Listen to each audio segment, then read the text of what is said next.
আমাদের পশ্চিমবঙ্গের একটা জেলা আছে বর্ধমান, নাম শুনেছেন? ওই বর্ধমানের একটা মৌলবি আছে, ওকে বলে ডাবচোর, চিনেন? আপনারা চিনেন? হ্যাঁ, ওর পেয়ার দেখবেন তো মনে হবে আমেরিকান মাছ, জি, দাড়ি নাই, দাড়িবিহীন, জি হ্যাঁ, ওকে ছেলে পিলে তখন ডাবচোর বললে চিনে। মানুষের একটা হাইয়া লজ্জা থাকার দরকার আছে, ইয়ার মধ্যে হাইয়া লজ্জা ওটাই নাই। আচ্ছা ভাই বলেন, যারা স্কুলে ছাত্র আছে, এখানে স্টেজের উপরে অনেকে আছে, ছাত্র জীবনটা মানুষের একটু আলাদা ভাই লাই। ছাত্র জীবনে অনেক অন্যায় কাজ, পাপের কাজ হয়ে যায়, হয় না? তো এই ডাবচোর, ওর নাম লিতে ঘৃণা লাগে আমাকে, আপনারা বুঝে গেছেন না? জি, এখনই সারাই কাফি, মানুষ এমন এমন কথা বলে রেখেছে। তো ও কোন মাদ্রাসায় পড়তো, তো মাদ্রাসায় পড়তে গেছে, তো বলছে আমার বাপের মাদ্রাসায় আমি পড়তু, তো ওই মাদ্রাসায় 17টা ডাবের গাছ ছিল, তো মানুষ নারকেল কি জিনিস বুঝতে পারতো না, অর্থাৎ বলছে ডাব অবস্থাতে আমি গাছে চড়তুক আর পাড়ে পাড়ে মাল সারা করে, বলছে রাত 12টায় 1টায় গাছে উঠতুক আর ফজরে নামতুক। আচ্ছা বলেন ভাই, চুরি করা নেকির কাজ না গুনাহের কাজ? জেনে রাখেন, গুনাহ করাও গুনার, গুনার কথা লোকের সামনে বলাও গুনাহ, গুনাহ করাও গুনাহ, গুনার কথা লোকের সামনে বলাও গুনাহ। তো ও এক তো ডাব চুরি করে খাইয়াছে, ওটা তো এক পাপ করেছে, ওটা আবার লোকের সামনে ডিজাইন করে বলছে যে আমি 17টা গাছের ডাব একলাই খেয়েছি। এটা দাহা মিথ্যা কথা। একটা ছেলে 17টা গাছের ডাব খেতে পারবে বাবা? সম্ভব হয়? কত বড় দাহা মিথ্যা কথা দেখেছেন? বলছে একাই সাফা করে দিতাম, চিন্তা করেছেন? আর আজবু হয়েছে বড় আলেম, বড় বক্তা, ওর মধ্যে কোন রকমের কোরআন এবং হাদিসের জ্ঞান নাই।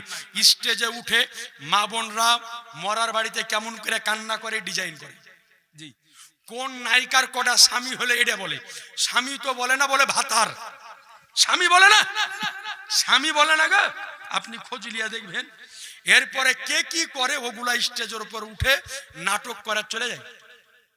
আর মানুষ হয়তো দিব না, কোনোদিন একদিন সামনাসামনি বসিয়ে দিয়েন, আমার সাথে ওর একটা ফোন মুনাজারা 40 মিনিটের আছে, আপনারা দেখবেন ওর জবান বন্ধ হয়ে গেছিল, জি হ্যাঁ, ওর বাপের ক্ষমতা হয়নি উত্তর দিতে। দুবিয়ার মুনাজারা ওর সাথে আমার হয়েছে।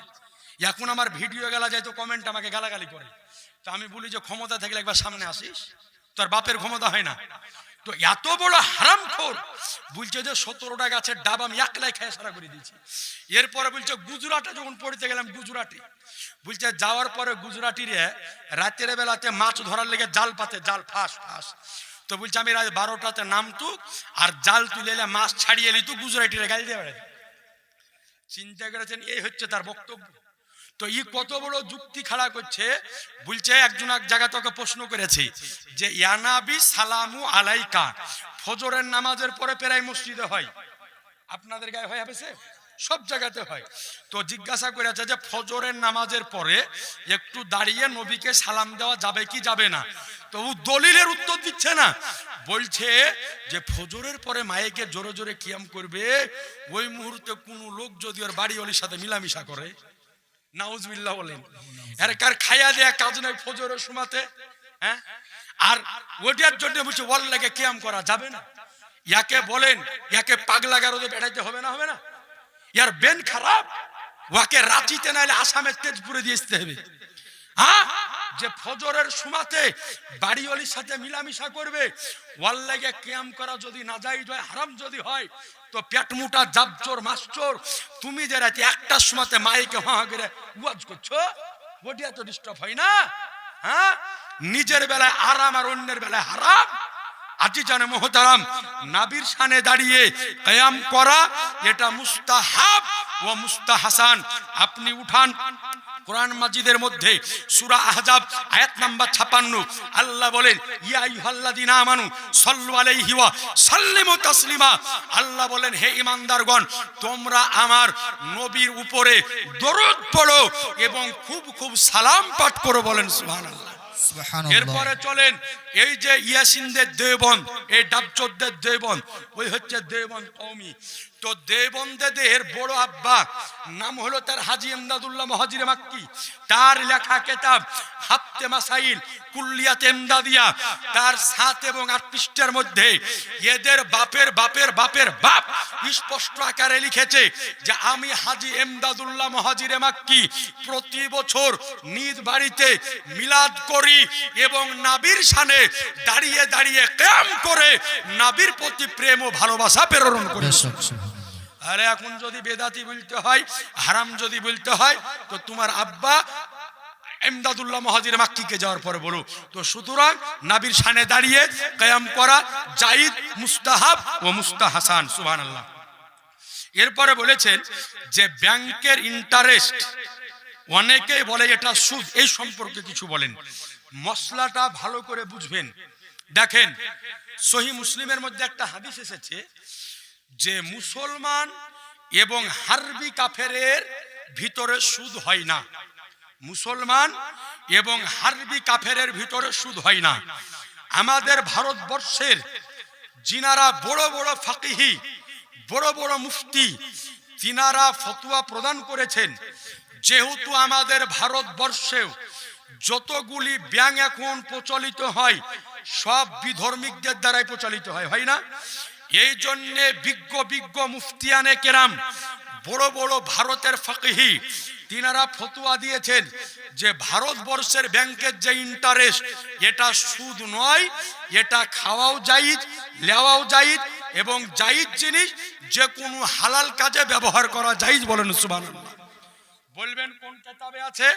বিখ্যাত ফাকিহি হুজুর ফাকিহে মিল্লাত মুফতি জালালউদ্দিন আহমদ আমজাদি রহমাতুল্লাহ আলাইহে, তিনার লেখা কিতাব ফতোয়ায়ে ফাইজুর রাসূল, 2 খণ্ডে বিভক্ত।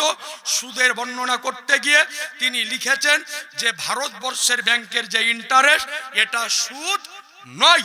তো সুতরাং এটা ইন্টারেস্টটা সুদ নয়, এটা আপনার জন্য লেওয়া খাওয়া নিঃসন্দেহে জায়েজ। কিন্তু যে সমস্ত ব্যাংক মুসলিমদের দ্বারাই প্রচলিত, আপনি বাংলাদেশে চলে যান, পাকিস্তানে চলে যান, সৌদি আরব চলে যান, কাতার চলে যান, ওগুলা মুসলিমদের ব্যাংক, ওই ব্যাংকের ইন্টারেস্ট আপনার আমার জন্য সুদ হয়ে যাবে। কথা বুঝতে পারলেন তো? সুবহানাল্লাহ। আজি জানে মোহতারাম বিরাদান ইসলাম, ঈসাই আকাইদ বিষয়ে কিছু বলুন না। ইসলামী আকায়েদ। সুবহানাল্লাহ। ইনশাআল্লাহ তাআলা ইসলামী আকায়েদের উপরে আলোচনা চলছে। নবী মালিক ও মুখতার। সুবহানাল্লাহ বলেন। সুবহানাল্লাহ। সুবহানাল্লাহর একটু জোরে বলেন। সুবহানাল্লাহ। তো সুবহানাল্লাহ। তো আজি জানে মোহতারাম, তাহলে মশলা বুঝতে পারলেন তো? এই জন্যে আমাদের ভারতবর্ষের ব্যাংকের ইন্টারেস্টকে সুদ বলা যাবে না। আমাদের ভারতের বড় বড় ফাকিহে যিনারা ফুকাহে কেরাম, ওনারা সুদ বলে আখ্যায়িত করেননি। সুতরাং এটা লেওয়াও হালাল, আপনার জন্যে খাওয়াও হালাল। তো সুবহানাল্লাহ। তো আপনাদেরকে বলতেছিলাম যে আজকে এই নবী সম্পর্কে সঠিক আকীদা, সঠিক ধারণা আমাকে আপনাকে পোষণ করতে হবে। জোরে বলেন ইনশাআল্লাহ। ইনশাআল্লাহ। আর একটু জোরে বলেন ইনশাআল্লাহ। এই রকম কারো কথাতে ফটকে যায়েন না। আজ আপনাকে বলি কত বড় খাতারনাক কথা বলে, এমন এমন ফতোয়া ডেলিভারি হয় বাংলাদেশ থেকে, আর যতগুলা ছেলে নিজের ঈমান পাল্টায়, আকীদা পাল্টায়, নমাজের ধরন পদ্ধতি পাল্টায়, ভারতের বক্তার কম, বাংলাদেশের বক্তার বেশি। ইউটিউব দেখে, অর্থাৎ কি হচ্ছে, নেট মৌলবি। কাল যদি ওর নেট ফুরিয়ে যায়, নেট যদি বন্ধ হয়ে যায়, তার পুঁজিপাটটা শেষ, উন্নয়নটা হয়ে যাবে, ওর কিছু থাকবে না। তো সুতরাং এদের উপদ্রব আজকে সবচাইতে বেশি। চিন্তা করেন, এমন এমন ফতোয়া ডেলিভারি হয় বাংলাদেশ থেকে, যে ফতোয়া ইন্টারসিটি এক্সপ্রেসও হেলিয়ে যাবে না, বলবে না। আজি জানে মোহতারাম বেরাদারিন ইসলাম, আপনাকে বলি কত খাতারনাক কথা বলেছে শুনালেন। এই লামুজাবি ওহাবিদের একটা গডফাদার আছে বাংলাদেশের, ওর চেহারা দেখলে মনে হয় যে নমরুদের খেলায়। তো ভাই আপনি দেখেন, এই যে সুন্নি আলেম তো আলেম, আলেম তো আলেম, সাধারণ লোক যারা যদিও কালো হয় তো চেহারাতে নূর চমকায়। সুবহানাল্লাহ বলেন। ওর চেহারাতে নূর চমকায়। আর ও আলেম স্টেজে এসে বসে ওয়াজ করে, তো চেহারা দেখে মনে হয় যে চেহারাতে কালো কুকুরে পেশাব করে দিয়েছে। ওর চেহারা এত জঘন্য লাগে দেখে। কত বড় খাতারনাক কথা বলেছে, এই কথাটা আপনাকে শুনিয়ে দিই। নিজের বিবেক দিয়ে বিবেচনা করবেন যে আমার নবী সম্পর্কে এই রকম কথা বলা যাবে কি যাবে না। একটু চিন্তা করে দেখেন, যেই দিন হিসাব নিকাশের দিন হবে, ওই দিন মানুষের নেকি এবং বদি একটা জিনিসে ওজন করা হবে, তার নাম হচ্ছে মিজানের পাল্লা। জি, শুনেননি আপনারা? যার নেকির পাল্লা ভারী হবে ও জান্নাতে যাবে, যার গুনাহের পাল্লা ভারী হবে ও কোথায় যাবে? জাহান্নামে যাবে। তো এই বাংলাদেশের ওহাবিদের গডফাদার, ওর নাম হলো আব্দুর রাজ্জাক বিন ইউসুফ, বলতেছে যেই দিন হিসাব নিকাশ হবে ওই দিন নবী মুস্তাফা কাউকে চিনবেন না, উনি মিজানের পাল্লার পাশে ফেল ফেল করে তাকিয়ে থাকবেন যে আমার নেকির পাল্লা ভারী হয় না গুনহার পাল্লা ভারী হয়। নাউজুবিল্লাহ বলেন। বলেন আমার নবীর জীবনে গুনাহ ছিল বাবা? জীবনও না। বলছে নবীর নেকির পাল্লা ভারী হয় না গুনহার পাল্লা ভারী হয়। অর্থাৎ এরা আমার নবীকে গুনাহগার বানিয়ে দিচ্ছে, এরা আমার নবীকে পাপী বানিয়ে দিচ্ছে, এরা আমার নবীকে আজকে অন্যায়কারী বানিয়ে দিচ্ছে। ভাবুন মুসলমান, যে এই কথা নবী সম্পর্কে যারা বলে, জেনে রাখবেন এদের ঈমান নাই, এরা বেঈমান হয়ে গিয়েছে, এদের থেকে দূরে থাকবেন। বলেন ইনশাআল্লাহ।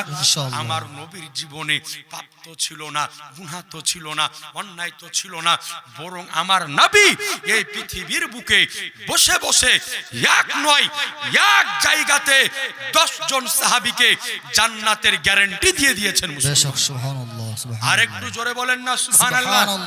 যাই হোক আজি জানে মুহতারাম, সুতরাং আপনারা এই নবী সম্পর্কে সঠিক আকীদা, সঠিক বিশ্বাস আপনারা রাখবেন। বলেন ইনশাআল্লাহ।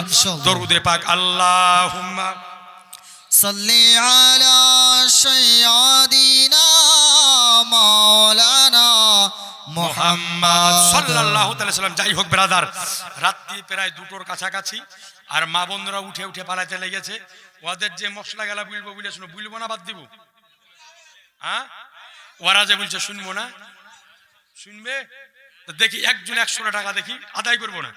100 টাকা দেখি একজনের কার পকেটে আছে, দেখি 100 টাকা দেখি একজন। আপনাদের মধ্যে কোনো মা যদি 100 টাকা চলে থাকে দেখি, আদাইলা আদাইলা এমনি মশলা গেলা বলবো ফিরি ফিরি নাকি, দেখি 100 টাকা দেখি, 100 টাকা দেখি একজনে। সুবহানাল্লাহ।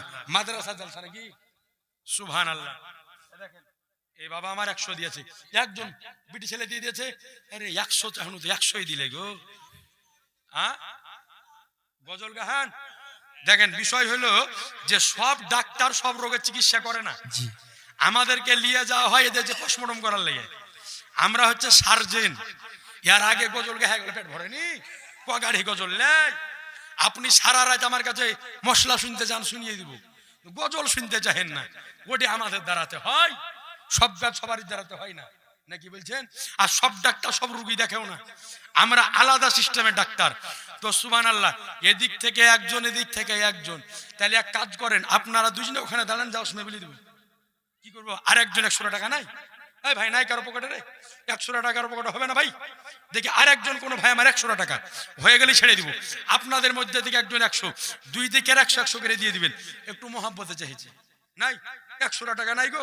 কোন বাপ আমার বা ভাই আমার 1000 টাকা ফুরিয়ে দেবে এদিক ওদিক গো, গরুর গোশত দিয়ে মনে ভাত খাওয়ালেন সবাইকে, বিটি ছেলে দিয়ে দিবে।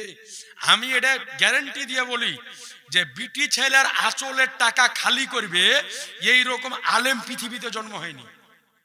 যতক্ষণ চাইবেন দিয়ে চলে যাবে। আল্লাহ ওর আঁচলে এত বরকত দিয়েছে। তো সুবহানাল্লাহ, দিয়ে দেন। আপনার একজন 100 টাকা দিয়ে দেন। আর শুনেন, 1 নম্বর বলেছিলাম যে বিটি ছেলের লাগে স্ত্রীর জন্য স্বামীর পকেট মারা যাবে কি যাবে না, নাকি বলছেন? 100 টাকা দেন, নাহলে জায়েজ বলে দেবো, কালটা পকেট খালি। হ্যাঁ, 200 দিয়ে দিয়েছে। আরে বড় সুবহানাল্লাহ, বিটি ছেলেকে পাচ্ছেন না আপনারা? ওরা জিতে এলে গো। হ্যাঁ, আর 100 টাকা একজন দিন। সুবহানাল্লাহ। শুনেলেন, স্ত্রীর জন্য স্বামীর পকেট মারা যাবে কি যাবে না? ফতোয়ার কিতাবের মধ্যে বর্ণিত হয়েছে যে স্বামী এবং স্ত্রীর 2 রকম চলাচল হয়। এক রকমের স্বামী স্ত্রী চলাচল হয় যে স্ত্রী যখন ইচ্ছা স্বামীর কাছ থেকে টাকা নিয়ে নেয়, বলে হোক না বলে হোক। কারণ স্বামী স্ত্রীকে বলে রাখে যে তোমার যখন প্রয়োজন হবে আমার পকেট থেকে বের করে নিবে, আমাকে বলার দরকার নাই। এরকম চলাফেরা আছে না নাই? অনেকের আছে। আবার এরকম চলাফেরা আছে যে যখন নিতে হয় স্বামীকে বলে নিতে হয়, বা যখন নিতে হয় স্বামীর কাছ থেকে চেয়ে নিতে হয়। ওটাও আছে না ভাই? এরকম আছে। তো প্রথম রকম যাদের চলাফেরা, যে বলা আছে স্বামী যখন প্রয়োজন নিয়ে নিও, তো যদি স্বামীকে না বলে নেয় এতে কোনো পাপ হবে না। আর দ্বিতীয় চলাফেরা, যে যখন দরকার পড়ে চেয়ে নিতে হয়, বলে নিতে হয়, না হলে স্বামী রাগ করে। তো ওই রকম স্বামী স্ত্রীর চলাফেরা হলে যদি না বলে পকেট মেরে নেয় তাহলে কিন্তু গুনাহ। কথা বুঝা গেল না মশলা? আচ্ছা, আরেকটা মশলা বলেছিলাম যে ডিজাইন আলা বুরখা। আজকাল বর্তমানে বুরখা বেরিয়েছে, কিন্তু বুরখা দেখে মনে হচ্ছে তো তুই জিন্স প্যান্ট পরাই ভালো ছিল নাকি বলছে? ওরে এমন বুরখা গো রাস্তাঘাটে তো দেখতে পাই। হ্যাঁ, সেই বুরখা দেখেন, যেই সমস্ত পোশাক দ্বারাতে মানুষের পুরুষ হোক বা নারী হোক যেই সমস্ত অঙ্গ ঢেকে রাখা ফরজ, ওই অঙ্গ যদি বোঝা যায় তো ওই রকম পোশাক পরা পুরুষ নারী দুজনের জন্য হারাম। কথা বুঝলেন? একজন পুরুষের মাথা থেকে নিয়ে পা পর্যন্ত 9টা জিনিস ঢাকা হচ্ছে ফরজ। কয়টা? 9টা জিনিস। পুরুষের নাভি থেকে নিয়ে হাঁটুর নিচ পর্যন্ত ঢাকা হলো ফরজ পুরুষের জন্য। এর মধ্যে 9টা জিনিস আছে, এই 9টা হলো ফরজ। আর একজন মহিলার জন্য মস্তক থেকে নিয়ে কদম পর্যন্ত 29টা জিনিস ঢাকা হচ্ছে ফরজ। কথা বুঝলেন? এবার 29টা জিনিসটা কি কি আছে আপনারা একটু মিলিয়ে নেন। 29টা জিনিস ঢাকা হলো ফরজ। তো এখন যেই বুরখার দ্বারাতে আর ওই যেই জিনিস ঢাকা ফরজ, ওই জিনিস যদি জাগ্রত হয়ে যায় তাহলে ওই রকম বুরখা পরা যাবে যাবে না। বোরখাটা পরতে হবে ঢিলা ঢালা, যাতে বুঝা না যায়। কথা বুঝতে পারলেন? আর আপনারাও যদি বোরখা কিনে দেন তো ঢিলা ঢালা কিনে দিবেন, টাইট লাই। কথা বুঝেছেন? টাইট লাই। আরেকটা বলে দিয়েছিলেন যে প্যালাজু নাকি বলছেন, ওরে কোন কাপড়ের দোকান আলা থাকলে রেখে যাবে আমার উপরে, যে আমার কাল থেকে আর প্যালাজু বিক্রি হবে না নাকি বলছেন। দেখেন, প্যালাজুটা হচ্ছে ওরকম মার খাই পোশাক, আর ওপর দিক টাইট আর নিচ দিক হচ্ছে তহমন মানে লুঙ্গি। রাস্তা দিয়ে হাঁটে যখন ঝাড়ি দিয়ে ফেলে দেয় একলাই লাই ভাই, ওর নাম হচ্ছে প্যালাজু, মানে একদিকে প্যালা আর একদিকে জু, এর নাম হলো প্যালাজু।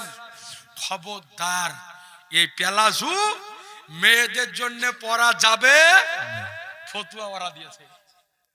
এখন দোকানওয়ালা রাগ করলে আপনাদের দোষ। তো এই প্যালাজু মহিলাদের জন্য পরা জায়েজ নাই, পরা যাবে না। কথা বুঝতে পারলেন? এতেও ওপর দিক টাইট আর নিচ দিক ঢিলা। মহিলাদের পোশাক হবে ঢিলা ঢালা বাঞ্ছনীয় পোশাক, যাতে আর কোনো গোপন অঙ্গ বুঝা যেন না যায়। এই রকম পোশাক ওকে পরতে হবে। টাইট পোশাক পরাও হারাম আর কিনে দেওয়াও হারাম। আপনারাও কিনে দিতে পাবেন না, উপরেও হবে গুনাহগার, আপনি কিনে দিয়ে হবে গুনাহগার। যাই হোক ভাইয়েরা আমার, আল্লাহ যদি আবার কোনোদিন নিয়ে আসে, এই বিষয়ে অনেক লম্বা আলোচনা আছে। আলোচনা করতে গেলে অনেক সময় হয়ে যাবে, কারণ আজকে আর লম্বা আলোচনাই রাখলাম। আমার পূর্বে অনেক বক্তারা আলোচনা রাখলো। শোনার নাম ইসলাম নয়, মানার নামই হচ্ছে ইসলাম, এবং আমল করার নামটাই হলো ইসলাম। আপনাদেরকে বলবো, যেই কথাগুলা বললাম আমি এবং আমার পূর্বের বক্তাগণ, আপনারা সকলে আমল করবেন। বলেন ইনশাআল্লাহ। ইনশাআল্লাহ। জোরে বলেন ইনশাআল্লাহ। ইনশাআল্লাহ। আমাকে আবার এক্ষুনি বেরিয়ে যেতে হবে, যেহেতু কাল আজকে মানে আজ হয়ে গেছে 9 তারিখ হয়ে গেছে, মানে আমাকে আজকে আমার ডবল প্রোগ্রাম, দিনে আবার রাত্রি, মানে একটা প্রোগ্রাম আছে সকাল 9টা থেকে 3টে পর্যন্ত, আবার একটা আছে এশা পর থেকে আমার সময়। সুতরাং আমাকে আবার মালদা রওনা দিয়ে দিতে হবে। আল্লাহ পাক যাহা কিছু বলালো আপনাদের সামনে বললাম। যদি হাদিস কোরআন আলোচনায় কোনো ভুল হয়ে থাকে আমি আল্লাহর কাছে ক্ষমা চাইতেছি। সকলেই পড়ে আস্তাগফিরুল্লাহ রাব্বি মিন কুল্লি যামবি ওয়া তুবু ইলাইহি লা হাওলা ওয়ালা কুওয়াতা ইল্লা বিল্লাহিল আলিয়্যিল আযীম লা ইলাহা ইল্লাল্লাহ মুহাম্মাদুর রাসূলুল্লাহ সাল্লাল্লাহু আলাইহি সাল্লাম। হায়াত বাকি তো মুলাকাত বাকি। এরপর একটা প্রশ্ন এসেছে, ফরজ নামাজ জামাতে পড়ার পর সম্মিলিত দোয়া করা আর না করার বিষয়টা একটু বলুন। জি, ফরজ নামাজ পড়ার পরে আমরা সম্মিলিত মুনাজাত করি, করেন না? করেন না? আপনারা করেন, আমরাও করি। এখন এই বর্তমানে এই যে ওহাবড়ে বের হয়েছে, এই যে নেংটি খোলা বান্না খোলা যারা বের হয়েছে, এদেরকে দেখা যাচ্ছে যে নমাজ পড়ার পরে ও পিছুয়াড়াতে হাত মিশতে মিশতে বেরিয়ে যাচ্ছে না যাচ্ছে না, বলছে দোয়া নাই, দোয়া করা যাবে না, দোয়া করা বেদাত। আমি ওর কথায় মেনে নিলাম যে দোয়া করা বেদাত, মানে তর্কের খাতিরে কিছুক্ষণ যে মানে নিলাম যে দোয়া করা বেদাত। অথচ খোঁজ লিয়া দেখেন গা, ওর বাপ দোয়া করেছে, ওর দাদু দোয়া করেছে, ওর 14 পুরুষ দোয়া করে এসেছে। তো এখন বলছে বেদাত করলে যাবে জাহান্নামে, আর দোয়া করা বেদাত। তাহলে ওর বাপ দাদু সবাই এখন আছে কোথায়? কোথায় আছে গো? ওর ফতুয়াতে তো ওরাই জাহান্নামে। আমার ফতুয়া লাই যে ওর বাপ দাদা সব দোয়া করে গেছে, কিন্তু ও করবে না। বলছে বাপ দাদা বেদাত করেছে, তাহলে তোর ফতুয়া নেই, তোর বাপ দাদা সব জাহান্নামে। ফরজ নামাজের পরে সম্মিলিত একাকী দুই রকমই দোয়া করা জায়েজ রয়েছে, বলেন সুবহানাল্লাহ। জোরে বলেন সুবহানাল্লাহ।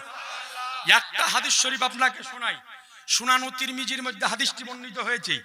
হযরতে আবু উমামা বাহিলি রাদিয়াল্লাহু তাআলা আনহু তিনি বর্ণনা করেন যে নবীকে আমার জিজ্ঞাসা করা হলো, ইয়া রাসূলুল্লাহ, আল্লাহ কোন সময়তে দোয়া সবচাইতে বেশি কবুল করে? তো নবী আমার বললেন যে রাত্রের মানে শেষ অংশে, অর্থাৎ তাহাজ্জুদের নামাজ পড়ার পরে। আর আল্লাহ সবচাইতে বেশি দোয়া কবুল করে প্রত্যেক ফরজ নামাজের পরে। তাইলে বলেন নবী বলছেন যে ফরজ নামাজের পরে দোয়া আল্লাহ কবুল করে, তো এখন দোয়া করব না করব না? আল্লাহ বলছেন যে কবুল করে, আর মোল্লা বলছেন যে করতে হবে না। ইয়াকে খাদিম জুতে দিয়ে মারার দরকার যতক্ষণ বাদ না ছিড়ে। কথা বুঝতে পেরেছেন? ও হাদিসের হাওয়া বুঝে না, কোরআনের কব বুঝে না। দোয়া করার কথা একাধিক হাদিস আছে। এখন যদি বলে যে সম্মিলিত সবাই মিলে করতে হবে, এটা কোথায় আছে? তো ওকে ঘুরিয়ে জিজ্ঞাসা করবেন, আল্লাহ কোরআনে মদকে হারাম করেছে, করেনি ভাই? আল্লাহ মদকে কোরআনে হারাম করেছে, নবী মদকে একাধিক জায়গায় শরাবকে হারাম বলেছে। কিন্তু মদ একলা খাওয়া হারাম না সবাই মিলে খাওয়া হারাম? বলেন। দলিল যদি দেখাতে পারে যে আল্লাহ কোন জায়গায় বলেছে যে 10 জন মিলে মদ খাওয়া হারাম, আল্লাহ কোন জায়গায় বলেনি যে সবাই মিলেও খাওয়া হারাম কি একলাই খাওয়া হারাম। আল্লাহ মুতলাকান ভাবে বলে দিয়েছেন শরাব হারাম, অর্থাৎ একলা খেলেও হারাম, সবাই মিলে খেলেও হারাম, সকালেও হারাম, দুপুরেও হারাম, বিকালেও হারাম, রাতেও হারাম, বাড়িতেও হারাম, শ্বশুর বাড়িতে হারাম, শালার বাড়িতে হারাম, পার্কে হারাম, আজকে আপনার হোটেলে হারাম, বারে হারাম, যেখানে খাবেন সেখানেই হারাম। মুসলমান যেখানে খাবেন ওখানেই হারাম। তো ওই রকম দোয়া করা আল্লাহ একাধিক আয়াতে মুতলাকান ভাবে বলেছে যে তোমরা আমার নিকটে হাত উঠিয়ে দোয়া করো, আমি আল্লাহ তোমাদের দোয়াকে কবুল করি। এই জন্য একলাই দোয়া করা জায়েজ, দুইজনে দোয়া করা জায়েজ, 10 জনে দোয়া করা জায়েজ, ফরজ নামাজের পরে দোয়া করা জায়েজ, সুন্নাতের পরে দোয়া করা জায়েজ, নফলের পরে দোয়া করা জায়েজ, মুস্তাহাবের পরে দোয়া করা জায়েজ। যে কোনো ইবাদতের পরে আল্লাহর দরবারে হাত উঠিয়ে দোয়া করা জায়েজ জায়েজ জায়েজ লেখা আছে।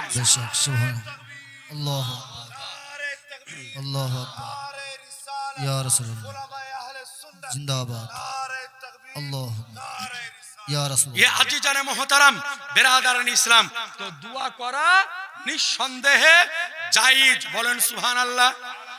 আরেকটা দলিল দিয়ে দিই, না তো বলবে যে আন্দাজে বলেছে, দলিল দেয়নি।